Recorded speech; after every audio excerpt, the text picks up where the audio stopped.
The desolate expanse of Calith 9 stretched endlessly under twin moons, casting eerie shadows across the frost-coated dunes. Charlie White stood at the edge of the makeshift camp, his breath forming misty clouds in the frigid air. The planet's harsh beauty was a stark contrast to the warmth of Earth, but after weeks of surveying, he'd grown accustomed to its unforgiving nature. A piercing howl shattered the night's silence, causing Charlie to snap to attention. It wasn't the first time he'd heard strange noises on this alien world, but something about this cry seemed different, desperate, almost mournful. "Joe, Carrie, you hear that?" Charlie called over his shoulder, his hand instinctively moving to the plasma rifle slung across his back. Joe Foster, hunched over an array of holographic displays, barely looked up. "Probably just the wind playing tricks again, Charlie. These canyons are full of weird acoustics." Carrie Chong, their xenobiologist, paused her specimen cataloging. "I don't know, Joe. That sounded alive." The howl came again, louder this time, sending a chill down Charlie's spine that had nothing to do with the temperature. "I'm going to check it out. You two stay here and keep working on the atmospheric data. I'll radio if I find anything." "Charlie, wait!" Carrie started, but he was already moving, his boots crunching on the icy ground. As Charlie trekked across the barren landscape, guided by the occasional echoes of that haunting cry, his mind raced through potential scenarios. Calith 9 was supposed to be devoid of large fauna. That's why they'd chosen it for their geological survey. If there was something out there big enough to make that sound, it could change everything about their mission. An hour passed, and Charlie found himself at the edge of a steep ravine. The howling had stopped, but now he could hear something else. A low, rumbling growl interspersed with high-pitched whimpers. Carefully, he activated his night vision goggles and peered over the edge. What he saw made his breath catch in his throat. Huddled at the bottom of the ravine was a creature unlike anything he'd ever encountered. It was massive, easily the size of a bear, with thick fur matted with ice and grime. But it wasn't the creature's size that struck Charlie. It was the unmistakable canine features, reminiscent of the dire wolves from Earth's ancient past. The alien wolf-like beast was curled protectively around two smaller forms. Cubs, Charlie realized. But his heart sank as he noticed a third cub, lying motionless at the bottom of a deep crevice just beyond the family's reach. Charlie's training kicked in, assessing the situation with clinical precision. The adult creature was clearly in distress. Its flanks heaved with labored breaths, and even from this distance, he could see signs of severe injury and malnutrition. Patches of fur were missing, revealing raw, infected skin underneath. The creature's eyes were sunken, and its tongue lolled from its mouth, a clear sign of dehydration. Whatever this species was, it didn't belong in Calith 9's harsh environment. Slowly, Charlie began to make his way down the ravine's slope. He knew it was risky, but every instinct told him he couldn't leave these creatures to die. As he got closer, the adult's head snapped up, baring wickedly sharp teeth in a snarl that reverberated through the canyon. "Easy there, big fella," Charlie murmured, keeping his movements slow and deliberate. "I'm not here to hurt you." The creature's eyes locked onto him, and Charlie felt a jolt of recognition. There was intelligence in that gaze, a depth of understanding that went beyond mere animal instinct, but there was also fear and desperation. Without warning, the adult lunged at Charlie, its massive jaws snapping inches from his face. Charlie stumbled backward, narrowly avoiding the attack.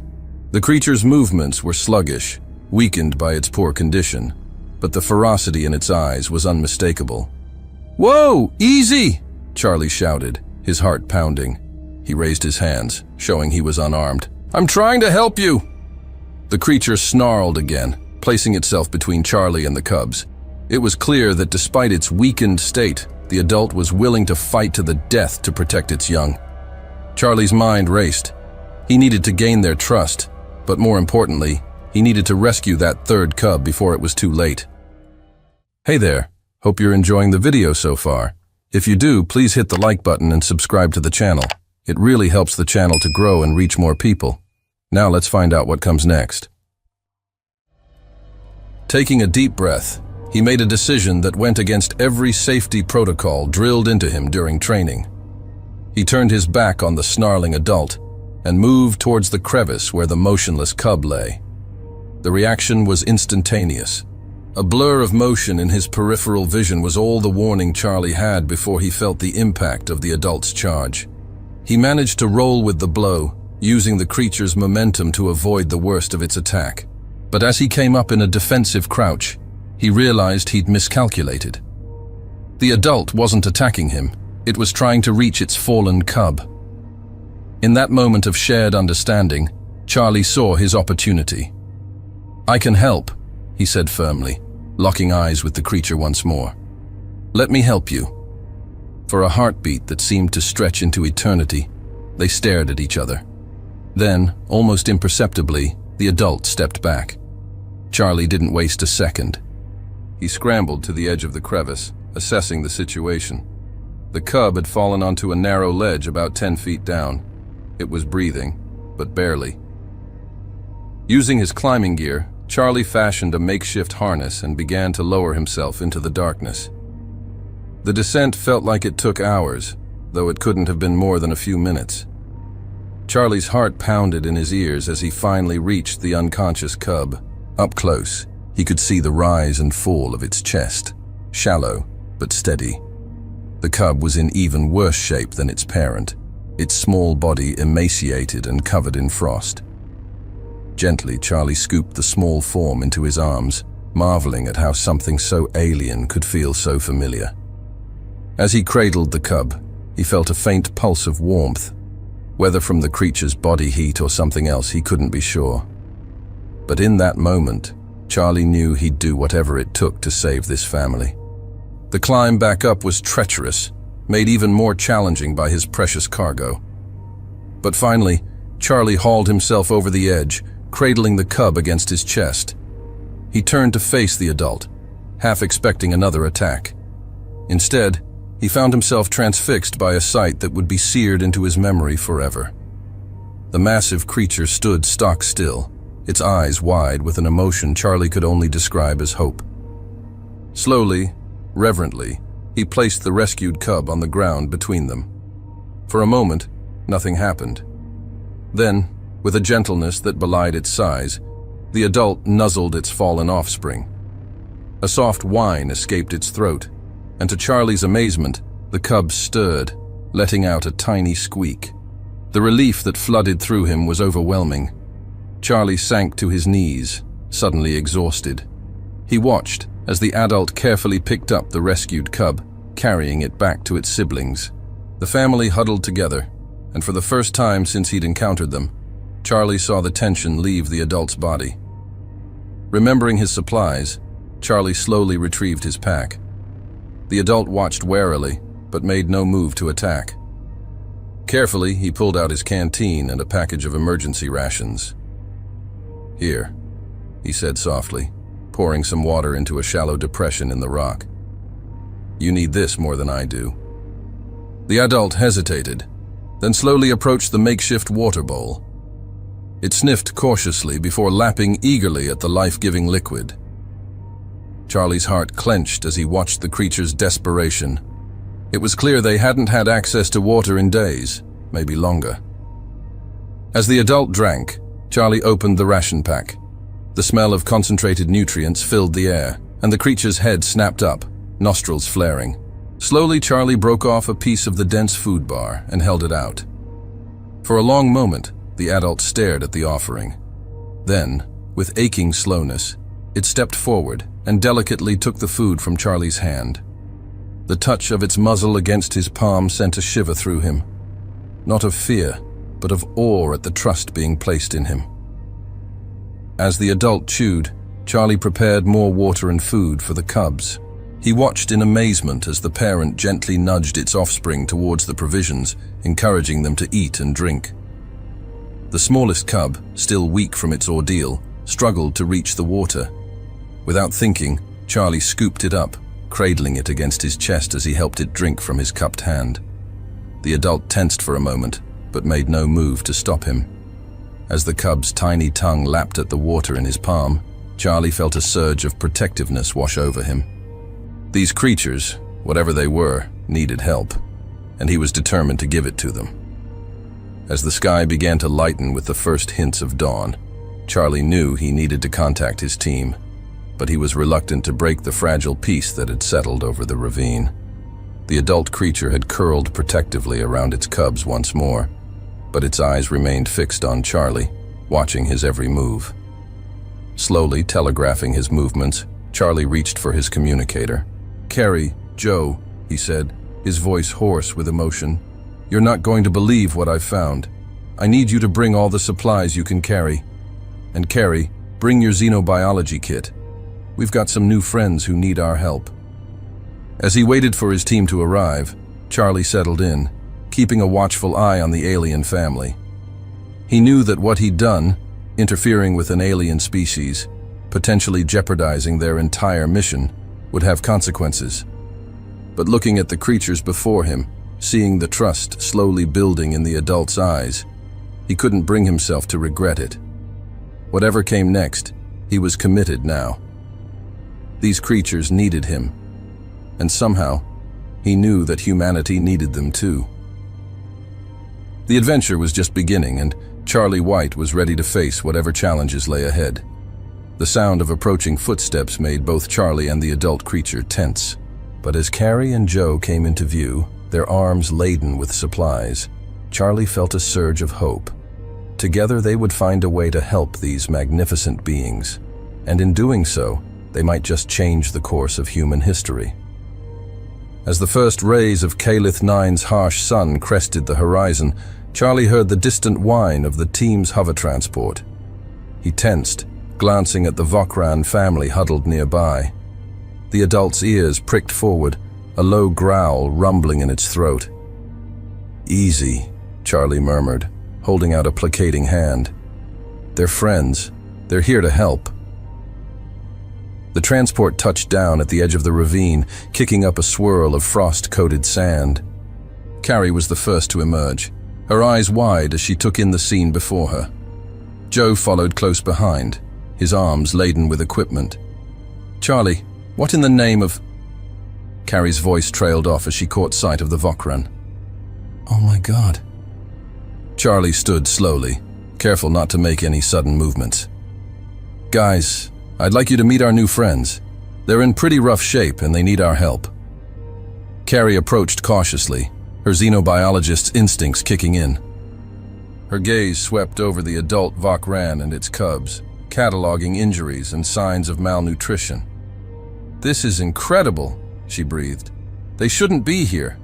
This climate, it's all wrong for them." Joe hung back, his eyes darting nervously between Charlie and the alien creatures. "Are you sure they're safe? That thing looks like it could tear us apart." "They're scared and hurt," Charlie said firmly, "but they're intelligent. They understand we're trying to help." As if to prove his point, the adult Vokran let out a soft whine, nudging one of its cubs towards the water Charlie had provided earlier. The cub stumbled forward on weak legs, lapping eagerly at the precious liquid. Carrie's professional demeanor cracked, her expression softening. "Oh, you poor things," she murmured. She turned to Charlie, her eyes blazing with determination. "What do you need me to do?" For the next few hours, the ravine became a flurry of activity. Carrie set up a makeshift medical station, carefully examining each of the Vokrans. Her touch was gentle but sure as she cleaned wounds, applied regenerative gel, and administered nutrient injections. Charlie stayed close to the adult, murmuring reassurances and offering comfort. To his amazement, the creature seemed to understand, remaining calm even as Carrie tended to its injuries. Joe, meanwhile, had set up a portable lab, his fingers flying over holographic displays as he analyzed data. "Charlie!" he called out, his voice tight with excitement. "You need to see this." Charlie reluctantly left the Vokran's side, joining Joe at his workstation. "What have you found?" Joe pointed to a 3D scan rotating above his console. "There's a chip embedded in the adult's shoulder. It's unlike anything I've ever seen. Definitely not of human origin." Charlie leaned in, studying the intricate patterns etched into the chip's surface. Can you access it? Figure out where they came from? Joe's brow furrowed in concentration as he tapped out a series of commands. It's heavily encrypted, but... Wait, I think I've got something. A stream of alien characters flowed across the screen. It's not transmitting anymore, but there's still some data stored locally. Give me a minute to run it through our translation matrix. As Joe worked, Charlie returned to the Vokrans. Carrie was just finishing up, her face grim but determined. They're stabilized, she reported. But Charlie, they need more than we can give them here. This planet is killing them slowly. Charlie nodded, a plan already forming in his mind. Joe's working on decrypting a chip we found. With any luck, it'll tell us where they came from. As if on cue, Joe called out, I've got it. The chip contains coordinates and some basic biological data. It looks like these creatures, the Vokrans according to the file, are native to a moon orbiting a gas giant about 3 systems over. Charlie's heart raced. They had a destination, a chance to save these magnificent beings. But the implications of what they'd discovered were staggering. So they were brought here deliberately, he said, his voice low with anger. Abandoned to die on a planet completely unsuited to their needs. Carrie's expression hardened. It's unconscionable. Whoever did this, we'll deal with that later, Charlie interrupted. Right now, we need to focus on getting them to safety. He turned to his teammates, his voice taking on the authoritative tone of a mission leader. I know this isn't what we came here for. Our orders were to complete the geological survey of Calith 9. But I'm asking you both, can we really turn our backs on them now? Joe shifted uncomfortably. Charlie, I get it. I do. But we're talking about completely abandoning our mission. There could be serious consequences. I don't care, Carrie said fiercely. This is more important than any survey. We have a chance to save an entire family, maybe even gather crucial data about a species we've never encountered before. How can we pass that up? Charlie looked between his 2 friends, then back at the Vokrans. The adult met his gaze, and in that moment, he felt the weight of its trust. This creature, despite all it had suffered, was placing its life and the lives of its cubs in human hands. We're doing this, Charlie said, his voice brooking no argument. Joe, plot a course to those coordinates. Carrie, prepare a containment unit in the transport, something that'll keep them comfortable and safe during the journey. I'll start breaking down camp. As the team sprang into action, Charlie knelt beside the adult Vokran. Slowly, telegraphing his movements, he placed a hand on its massive shoulder. The creature tensed for a moment, then leaned into his touch. We're going to get you home, Charlie murmured. I promise. The next few hours were a whirlwind of activity. Joe reconfigured their transport's navigation systems, plotting a course that would take them far beyond their original mission parameters. Carrie transformed the cargo hold into a makeshift habitat, using their limited resources to create an environment that mimicked the Vokran's native climate as closely as possible. Charlie, meanwhile, focused on building trust. He worked tirelessly, bringing food and water, cleaning wounds, and simply sitting with the Vokrans. Slowly but surely, he felt the barriers between them crumbling. As the twin suns of Calith 9 began to set, casting long shadows across the ravine, Charlie knew it was time. All right, he called to his team. Let's move them. Moving the Vokrans proved to be a delicate operation. The cubs, still weak from their ordeal, were easy enough to carry, but the adult was another matter entirely. Even in its weakened state, it was far too heavy for them to lift. We'll have to guide it, Carrie suggested. Coax it into the transport. Charlie nodded, steeling himself for what he knew would be a challenging task. He approached the adult Vokran, locking eyes with the magnificent creature. Hey there, big guy, he said softly. I know you're scared. I know this is all strange and new. But I need you to trust me one more time. We're going to take you somewhere safe. Somewhere you and your little ones can heal and grow strong again. What do you say? Will you come with us?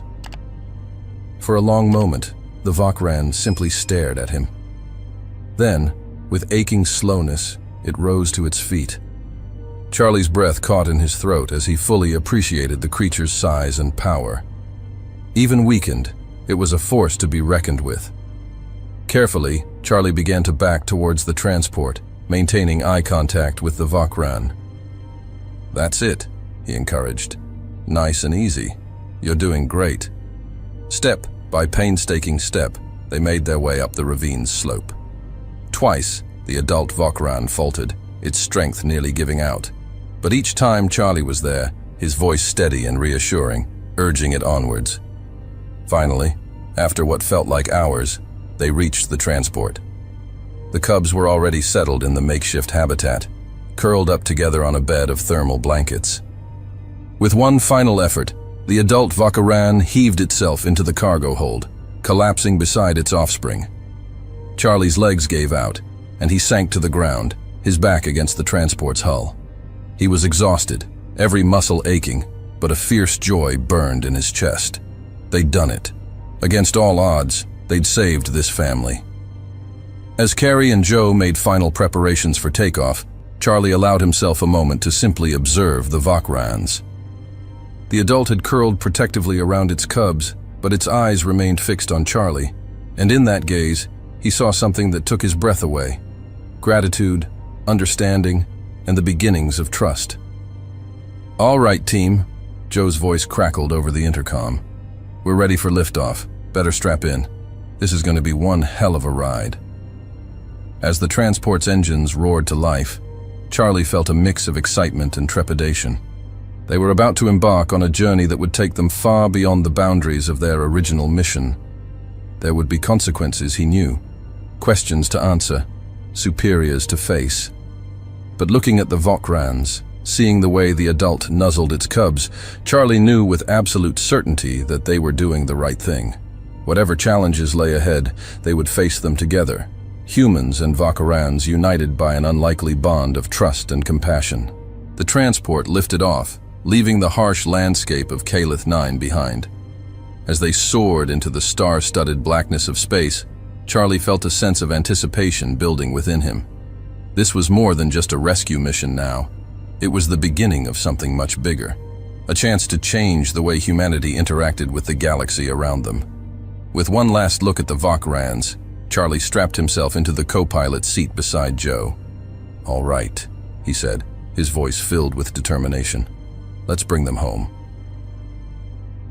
As the transport accelerated, pushing deeper into uncharted space, none of them could have imagined the incredible journey that lay ahead, or the far-reaching consequences their act of compassion would have for humanity and the galaxy at large. The vastness of space stretched before them, a canvas of infinite black punctuated by the brilliant pinpricks of distant stars. Charlie White sat at the helm of their transport ship, his eyes darting between the navigation console and the rear view screen. Behind him, in the makeshift habitat they'd created in the cargo hold, the Vokran family rested, unaware of the growing tension on the bridge. "Charlie," Joe's voice cut through the silence, tight with barely contained alarm. "We've got a problem." Charlie's hands tightened on the controls. "What is it?" Joe's fingers flew over his console, bringing up a holographic display that flickered to life between them. "I'm picking up a signal. It's faint, but it's definitely there. A ship just dropped out of FTL near Calith 9. Carrie leaned forward, her brow furrowed. "Could it be a coincidence? Maybe another survey team?" Joe shook his head grimly. "The energy signature matches the data we pulled from the Vokran's chip. It's them, the ones who abandoned our friends down there." A chill ran down Charlie's spine. He thought of the Vokrans, of the trust they'd placed in him and his team. "They've come back to finish the job," he said, his voice low and filled with determination. "Well, we're not going to let that happen." As if on cue, an alert blared from Joe's console. "They've detected us!" he shouted. "They're powering up weapon systems. Charlie's mind raced, years of combat training kicking in. Carrie, get back there and secure the Vokrans. Joe, divert all non-essential power to shields and engines. We're getting out of here. The transport ship lurched as Charlie pushed it to its limits, accelerating away from Calith 9 and the approaching threat. Behind them, a brilliant beam of energy sliced through the space they'd occupied mere seconds before. That was too close, Joe muttered, his fingers dancing across his console. Charlie, we can't outrun them forever. This ship wasn't built for combat. Charlie gritted his teeth, executing a series of evasive maneuvers that strained the transport's structural integrity. We don't need to outrun them forever. We just need to reach the nearest jump point. Another blast rocked the ship, and alarms blared throughout the cabin. Shields at 60%, Joe called out. We can't take many more hits like that. In the cargo hold, Carrie struggled to keep the Vokrans calm. The adult's eyes were wide with fear, its massive body curled protectively around its cubs. It's okay, Carrie soothed, even as another impact shook the ship. We're not going to let anything happen to you. Back on the bridge, Charlie's mind raced. They needed a plan, and fast. Joe, what's the nearest system with a Galactic Alliance presence? Joe's fingers flew over his console. Proxima Centauri. It's a long shot, but if we can make it there, we might have a chance, Charlie finished. Plot a course. I'll try to buy us some time. With a series of daring maneuvers, Charlie piloted the transport through a dense asteroid field. The pursuing ship, larger and less maneuverable, was forced to slow its advance, but their reprieve was short-lived. They're charging some kind of energy weapon, Joe shouted. I've never seen readings like this before. Charlie's heart pounded in his chest. They were out of options. With a silent prayer, he pushed the transport's engines beyond their safety limits.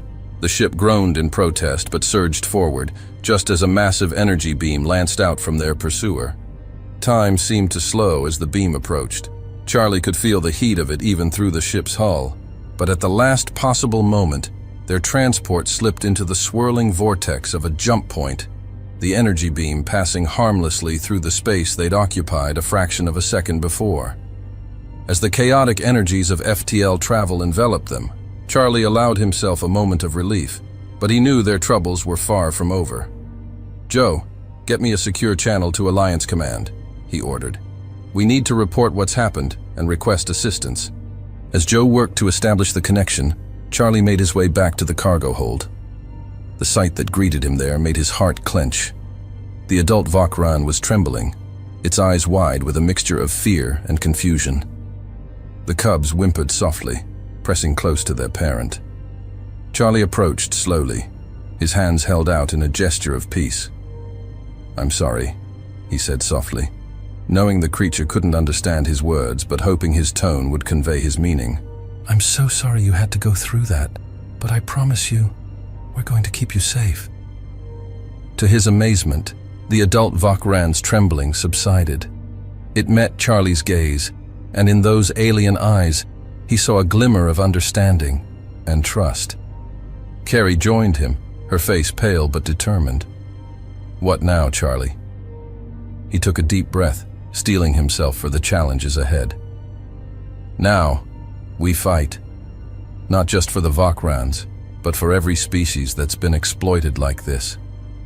It's time the Alliance faced the truth about what's happening out here on the fringes. As if in response to his words, Joe's voice crackled over the intercom. Charlie, I've got Alliance Command. They're not happy. Charlie squared his shoulders. Patch them through down here. They need to see what we're fighting for. The air shimmered as a holographic projection materialized in the cargo hold. The stern face of Admiral Ledger, head of Alliance operations in this sector, appeared before them. White, you'd better have a damn good explanation for... The Admiral's words died in his throat as he took in the scene before him. His eyes widened at the sight of the Vokrans. What in the name of all that's holy is going on there? Charlie stepped forward, his voice steady and determined. Admiral, we've uncovered something that goes against everything the Alliance stands for. These beings, the Vokrans, were abandoned on a hostile world, left to die, and the ones responsible are part of the Alliance. He went on to explain everything they'd discovered, from finding the Vakrans on Calith 9 to the pursuit by the mysterious ship. As he spoke, the Admiral's expression shifted from anger to shock, and finally to a grim determination. "This is unprecedented," Ledger said finally. "You realize the diplomatic nightmare you've potentially unleashed." "With all due respect, sir," Charlie replied, "I think we have a chance to do something truly important here, to show that the Alliance stands for more than just political convenience. We have a chance to be better." There was a long moment of silence as the Admiral considered Charlie's words. Finally, he nodded. "All right, White. You'll have our support. Make for Proxima Centauri Station. I'll have a security detail waiting to escort you and your passengers." As the hologram flickered out, Charlie felt a weight lift from his shoulders. They weren't out of danger yet, but for the first time since this wild journey began, he felt hope. Carrie placed a hand on his arm, her eyes shining with pride. "You did it, Charlie. You've given them a chance." He shook his head, a small smile playing at his lips. "We did it. All of us. And this is just the beginning." As if understanding the gravity of the moment, the adult Vakran let out a low, melodious howl. It was a sound unlike anything Charlie had ever heard, part mournful cry, part triumphant song. The cubs joined in, their higher-pitched voices blending with their parents in a haunting harmony. The sound filled the ship, reverberating through its metal halls and seeping into the very hearts of the human crew. In that moment, Charlie knew with absolute certainty that they were part of something bigger than themselves. They were witnessing the birth of a new understanding between species, a bridge across the vast gulfs of space and biology. As the Vakran's song faded, Charlie turned to his team. "All right, let's get ready. We've got a long journey ahead of us, and I have a feeling it's going to be one for the history books." With renewed determination, the crew of the small transport ship set a course for Proxima Centauri. Behind them, the vastness of space stretched out, full of both danger and promise. And within their ship, an unlikely family of humans and aliens huddled together, united in their hope for a better future. The pursuit wasn't over. Charlie knew the mysterious ship would be hot on their trail as soon as they emerged from FTL. But for now, in this moment of respite, he allowed himself to feel the full weight of what they'd accomplished. They had saved lives, challenged the status quo, and set in motion events that could reshape the very fabric of galactic society. As he settled back into the pilot's seat, Charlie's resolve hardened. Whatever challenges lay ahead, whatever obstacles they would face, he knew one thing for certain. They would face them together, humans and Vakrans alike. And in doing so, they would show the galaxy the true strength of compassion, the unbreakable bonds that could form between even the most unlikely of allies. The stars streaked by outside the viewports, a testament to the vast distances they had yet to travel. But within the ship, a new kind of space was being bridged. The space between species, between worlds, between hearts. It was a journey that would change not just their lives, but the very course of galactic history. And as the transport ship hurtled through the cosmos, carrying its precious cargo of hope and possibility, Charlie White couldn't help but feel that they were on the cusp of something truly extraordinary. The adventure was far from over. In fact, it was only just beginning. The Proxima Centauri system loomed ahead, a beacon of hope in the vast emptiness of space. Charlie White's hands were steady on the controls of their battered transport ship, but his mind raced with the enormity of what lay ahead. Behind him, in the makeshift habitat, the Vakran family huddled together, their alien eyes wide with a mixture of fear and trust. "We're approaching the jump point," Joe called out, his voice tight with tension. "But Charlie, I'm picking up another signal." "They've found us." Charlie's jaw clenched. They were so close. "How long until we can make the jump?" 2 minutes, Joe replied, "but they'll be in weapons range in less than 1. Carrie's voice crackled over the intercom from the cargo hold. "Charlie, the Vakrans are agitated. I think they can sense something's wrong." Hold them steady, Charlie ordered. We're almost there. The ship shuddered as the first volley of energy blasts from their pursuer grazed their shields. Alarms blared throughout the cabin and Charlie's hands flew over the controls, executing a series of evasive maneuvers that strained the transport to its limits. "Shields at 40%, Joe shouted. "We can't take much more of this." Charlie's mind raced. They needed a miracle, or at least a really good trick. His eyes fell on the nav computer, and a crazy idea began to form. "Joe, how close are we to Proxima Centauri's gravity well?" Joe's fingers danced across his console. "We're just entering the outer edge. Charlie, what are you thinking?" A grim smile played across Charlie's lips. "Something stupid and brilliant. Divert all power to the forward shields and hold on tight." With a sharp bank, Charlie aimed their ship directly at Proxima Centauri's blazing surface. The pursuing vessel, caught off guard by the suicidal maneuver, hesitated for a crucial moment. "Charlie, we're going to burn up." Carrie's panicked voice came over the comm. "Not today," Charlie muttered. At the last possible second, he cut the main engines and fired the maneuvering thrusters, using Proxima Centauri's immense gravity to slingshot them around the star. The G-forces were immense, threatening to tear the ship apart, but Charlie's calculations were perfect. They emerged on the other side of the star, their velocity nearly doubled. Behind them, their pursuer struggled to match the maneuver, its larger mass working against it. "Jump point in range!" Joe shouted triumphantly. "Punch it!" Charlie ordered. The familiar disorientation of FTL travel washed over them, and then they were through, emerging in the space above Proxima Centauri Station. A fleet of Alliance ships hung in orbit, their weapons trained on the jump point. Admiral Ledger's voice crackled over the comm. "White, you crazy son of a... Get your ship docked immediately. We'll handle your pursuer." As they maneuvered towards the station, Charlie allowed himself a moment of relief. They'd made it. Against all odds, they'd brought the Vokrans to safety. The next few hours passed in a blur of debriefings and medical examinations. The Vokrans were taken to a specially prepared habitat, designed to mimic the conditions of their home moon. Charlie and his team were hailed as heroes by some and reckless vigilantes by others. But the real challenge was yet to come. 3 days after their arrival, Charlie stood before the Alliance Council, the fate of the Vokrans, and potentially the future of interspecies relations, hanging in the balance. "Mr. White," the Arcturian representative began, her crystalline form shimmering in the chamber's light. "While your actions were undoubtedly brave, they have placed the Alliance in a precarious diplomatic situation. The Zarkai Imperium is demanding the return of what they claim is their property." Charlie's fists clenched at his sides. "Property?" he spat. "We're talking about sentient beings here, beings that were abandoned to die on a hostile world."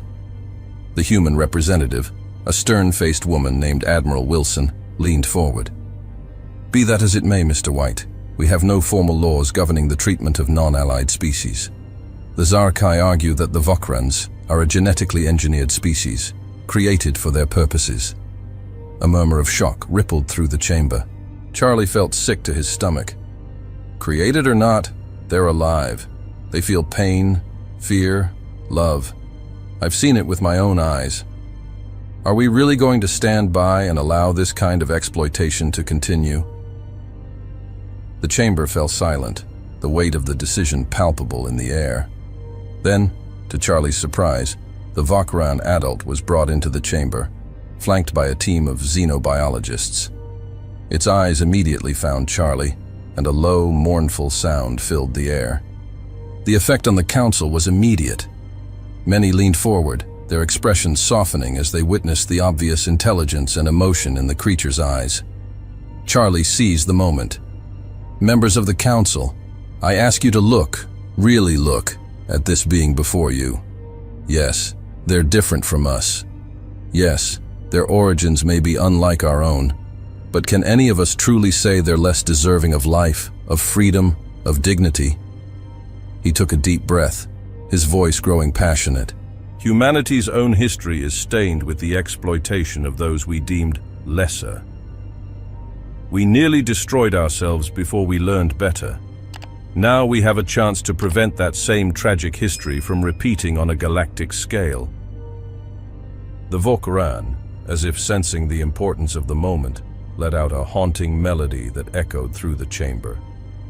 It was a sound of longing, of hope, of a fierce desire for life. One by one, the council members began to nod. Admiral Wilson spoke first. Mr. White is right. We cannot claim to be a force for good in this galaxy if we turn a blind eye to such blatant cruelty. I move that we not only deny the Zarkai's request, but that we begin drafting legislation to protect all sentient species, regardless of their origins. The vote was unanimous. As the council dispersed, Charlie approached the Vokran. He placed a hand gently on its massive shoulder, feeling the creature lean into his touch. "We did it," he murmured. "You're going home." The journey to the Vokran's home moon was bittersweet. Charlie and his team had grown deeply attached to the alien family, and the thought of saying goodbye weighed heavily on their hearts. As their ship entered orbit around Velithra, the ice-covered moon that the Vokrans called home, Charlie was struck by its haunting beauty. Vast plains of blue-white ice stretched as far as the eye could see, broken only by jagged mountain ranges that gleamed like crystal in the pale light of the gas giant the moon orbited.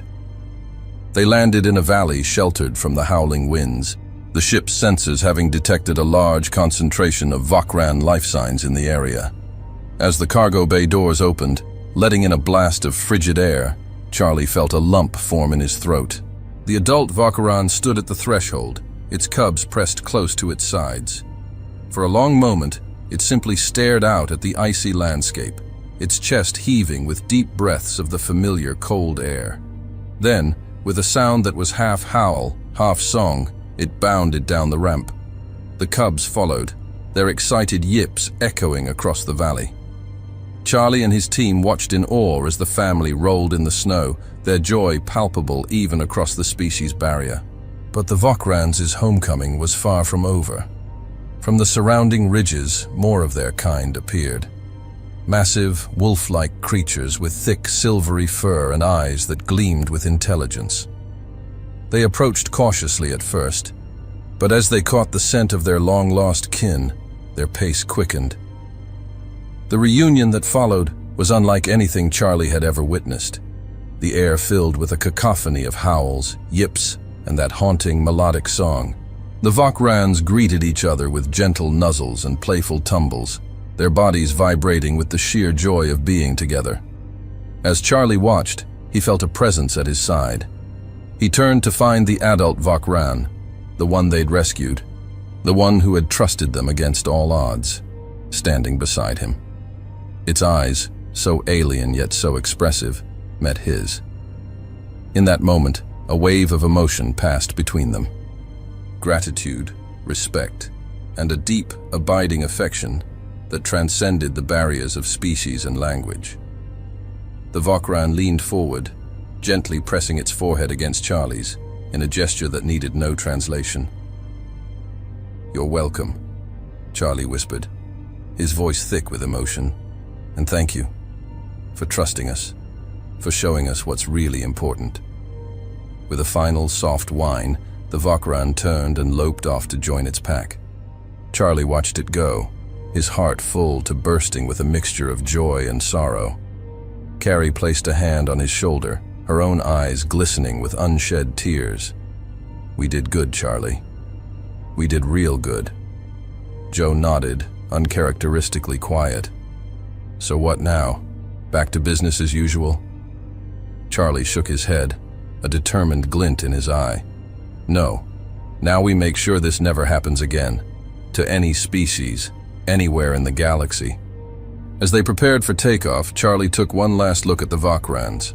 The family they'd rescued was now surrounded by their pack, finally home, finally safe. It was an image he knew he'd carry with him for the rest of his life. The ship lifted off, leaving behind the icy world and its remarkable inhabitants. But as they set a course back to Alliance space, Charlie knew that this wasn't an ending. It was a beginning. They had sparked a change in the galaxy, a ripple that would grow into a wave. And whatever challenges lay ahead, political battles, resistance from those who profited from exploitation, the sheer enormity of changing hearts and minds across countless worlds, Charlie knew they would face them head-on, because they had seen, firsthand, the power of compassion, the strength that came from reaching across the gulf of species to forge bonds of trust and understanding. And in a universe vast and often cold, that warmth was the most precious resource of all. As Velithra faded from view, Charlie settled into the pilot's seat, his resolve hardened. The real work was just beginning. But with the memory of the Vokran's song echoing in his heart, he was ready for whatever the galaxy might throw their way. The Grand Assembly Hall of the Galactic Alliance hummed with tension. Representatives from 100 different species filled the tiered seats, their diverse forms a testament to the vastness and variety of life in the cosmos. At the center of it all stood Charlie White, flanked by Carrie and Joe, their faces set with determination. Admiral Wilson, the human representative to the Alliance, stepped forward. Esteemed colleagues, we are here today to address an issue that strikes at the very heart of what this alliance claims to stand for. The exploitation and abuse of sentient species cannot be allowed to continue. I yield the floor to Charlie White, whose recent experiences have brought this critical matter to our attention. Charlie took a deep breath, feeling the weight of countless eyes upon him. He thought of the Vokrans, of their haunting song, and the trust they had placed in him. With that memory steeling his resolve, he began to speak. Distinguished representatives of the Galactic Alliance, I stand before you, not just as a human, but as a witness to both the depths of cruelty and the heights of compassion that sentient beings are capable of. His voice, amplified by the chamber's acoustics, rang clear and strong. We recently encountered a species known as the Vokrans, abandoned on a hostile world by those who saw them as nothing more than property to be discarded when no longer useful. A murmur of discomfort rippled through the assembly. Charlie continued, his voice growing more impassioned. But let me tell you what I saw in the eyes of these beings. I saw intelligence, emotion, the capacity for love and fear and hope. I saw individuals worthy of dignity and respect, not commodities to be used and discarded. He gestured to the holographic display that sprang to life behind him, showing images of the Vokrans, their reunion on Velithra, the obvious joy and affection they shared with their own kind. Look at them, Charlie urged. Really look. Can any of us truly say they are less deserving of protection than ourselves? The Zarkai representative, a tall, insectoid being, chittered in agitation. This is preposterous. The Vokrans are an engineered species, created for a purpose. They are property, nothing more. Charlie's eyes flashed with anger, but he kept his voice level. And who gave you the right to make that determination? To play God with the lives of sentient beings? He turned back to the assembly at large. My own species, humanity, has a long and painful history of justifying the exploitation of those we deemed lesser. We enslaved our own kind, destroyed ecosystems, drove countless species to extinction. And each time, we found ways to rationalize our actions, to convince ourselves that those we exploited weren't really people in the way we were. The chamber had grown deathly quiet, every being hanging on Charlie's words. But we learned. We grew. We came to understand that diversity of species, of thought, of ways of being is not a threat, but our greatest strength. And now we have the chance to apply that hard-won wisdom on a galactic scale. Charlie's voice softened, filled with emotion. I have looked into the eyes of a Vokran mother as she protected her cubs. I have heard their songs of joy and sorrow. I have witnessed their capacity for trust, even in the face of unimaginable cruelty. They are people, as surely as any of us in this chamber. He straightened, his gaze sweeping the assembly. We stand at a crossroads. We can choose to be a force for compassion and justice in this galaxy, or we can turn a blind eye to suffering and exploitation. The choice we make today will echo through the ages, shaping the very soul of this alliance. As Charlie stepped back, the chamber erupted into heated debate. Species that had long profited from the exploitation of others argued vehemently against any change. Others, moved by Charlie's words, spoke up in favor of new protections. For hours, the debate raged. Charlie and his team watched, their hearts in their throats, as the fate of countless beings hung in the balance. Finally, Admiral Wilson called for a vote on a new set of laws, the Sentient Rights Accord. As the votes were tallied, Charlie felt a hand slip into his. He looked down to see Carrie, her eyes shining with unshed tears. On his other side, Joe stood rigid, his usual sarcasm replaced by tense anticipation. The results appeared on the massive screen at the front of the chamber. For a moment, Charlie's heart sank. The vote was nearly split. But then, as the final tallies came in, a roar of approval swept through the chamber. The Sentient Rights Accord had passed by the narrowest of margins. Charlie sagged with relief, feeling the weight of the past weeks finally lift from his shoulders. They had done it. They had changed the course of galactic history. In the days that followed, the implications of the new laws began to ripple out across Alliance space. Species that had long been exploited were suddenly granted protections. Corporations that had built empires on the backs of sentient property found themselves facing legal challenges. It wasn't an easy transition. There was resistance, even violence in some sectors. But slowly, surely, a new era of interspecies relations began to dawn. 3 months after the historic vote, Charlie stood on the observation deck of Proxima Centauri Station, gazing out at the stars. So much had changed, and yet the galaxy spun on, vast and indifferent. He felt a presence beside him and turned to see Admiral Wilson. The older woman's face was etched with new lines of care, but her eyes shone with pride. "You've started something remarkable, Charlie," she said softly. "It won't be easy, but we're on the right path." Charlie nodded, his thoughts drifting to the Vokrans. "I keep wondering if we did enough, if they're truly safe now." Wilson placed a hand on his shoulder. "We can never guarantee absolute safety for anyone in this universe, but we can strive to create a galaxy where compassion and respect are the rule, not the exception. And that's exactly what you've done." As if in response to her words, a notification chimed on Charlie's comm device. He activated it, and a holographic image sprang to life, a message from Velithra. Charlie's breath caught in his throat. There, amid the swirling snows of the Vokran homeworld, stood the family he had rescued. The cubs, now noticeably larger, gambled playfully in the background, but it was the adult that held his attention. It stood tall and proud, its eyes seeming to meet Charlie's across the vast gulf of space. And then, faintly but unmistakably, came the sound of its song. Not a cry of loneliness or fear, but a joyous, triumphant melody that spoke of hope and new beginnings. Tears pricked at Charlie's eyes as the message faded. He turned back to the star-filled vista before him, a smile tugging at his lips. "You know, Admiral," he said softly, "I think we're going to be all right."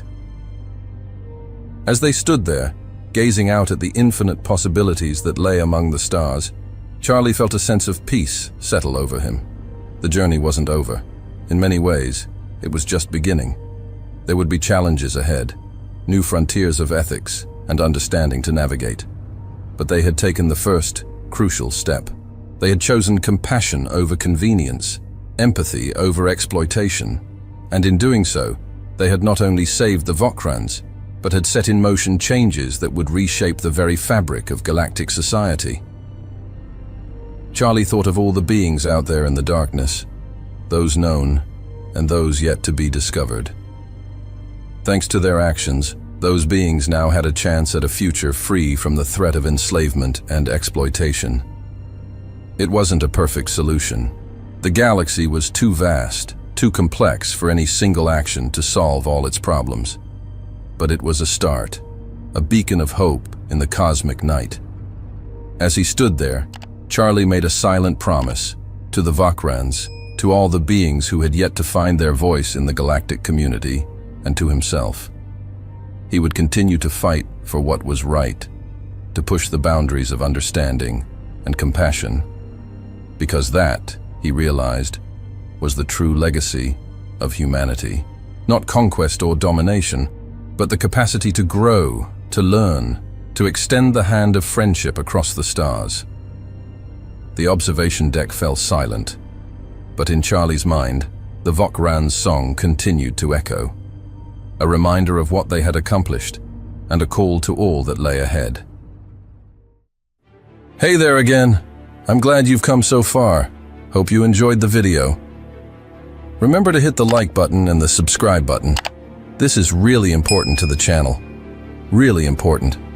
And I have one more thing for you. I've chosen another video for you to watch. Just click the card here, or here if you want the whole playlist. See you there.